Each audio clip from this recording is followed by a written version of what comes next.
In the year 2038, the line between the physical and digital worlds had nearly disappeared. People no longer just visited the internet, they lived inside it. The Metaverse, a vast, immersive network of interconnected virtual spaces, had become humanity's second home. You could work, learn, travel, and even fall in love without leaving your room. For many, it was a dream come true. Technology had finally freed people from physical limits. Those living in small apartments could explore mountains and oceans through virtual landscapes. Students in remote villages attended schools with classmates from other continents. Artists created living, breathing digital worlds instead of paintings.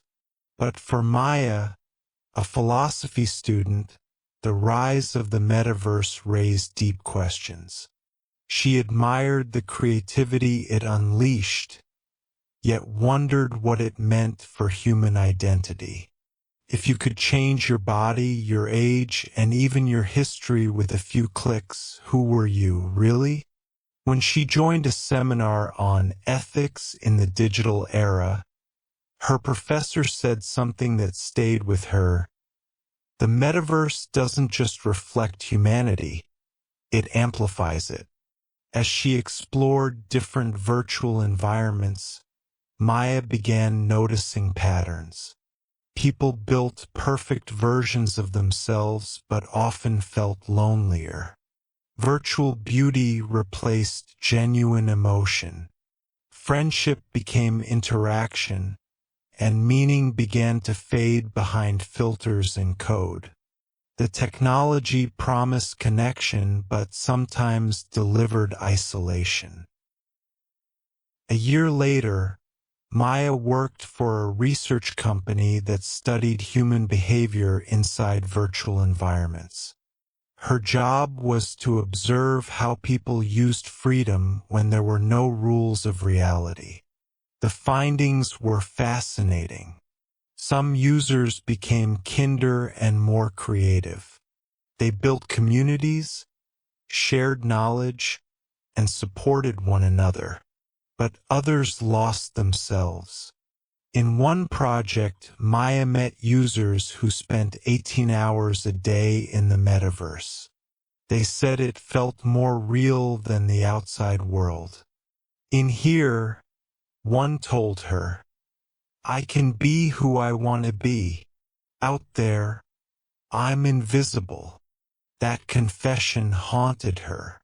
The metaverse was meant to empower people, but it was also becoming a refuge, a place to escape pain rather than heal it.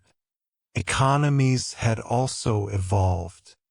Digital currencies replaced traditional money, and virtual real estate became more expensive than physical homes. Some people became wealthy by selling virtual land or designing digital clothing.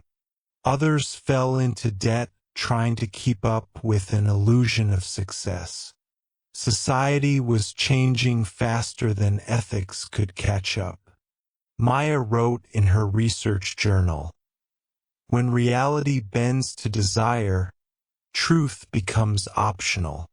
It was not a rejection of technology, but a warning. Without boundaries, human ambition could turn paradise into addiction. By 2045, the metaverse had matured. Governments established digital citizenship laws. People could vote, own property, and even receive therapy through their avatars. Yet something was missing. Despite technological perfection, depression and disconnection continued to rise. Many users began longing for something the digital world couldn't simulate: touch, breath, and imperfection. Maya, now a university lecturer, began teaching a course called The Human in the Machine. Her students had grown up in both worlds and often struggled to separate them. In her first lecture, she said, "The metaverse is not a replacement for reality. It is an extension of it. If we forget what it means to be human, even infinite worlds will feel empty." Her research team launched an experiment that blended both realities. Virtual spaces where people met not as avatars, but as themselves, faces, voices, and flaws included. The goal was to restore authenticity in an era of digital masks. To everyone's surprise, it became popular. People were tired of perfection. They wanted truth. Years later, Maya looked back at how far humanity had come. The metaverse had changed everything: education, communication, even the definition of existence. Yet she realized that the most powerful technology was not virtual reality but human consciousness. It was the ability to create meaning, to feel love, to imagine beyond screens.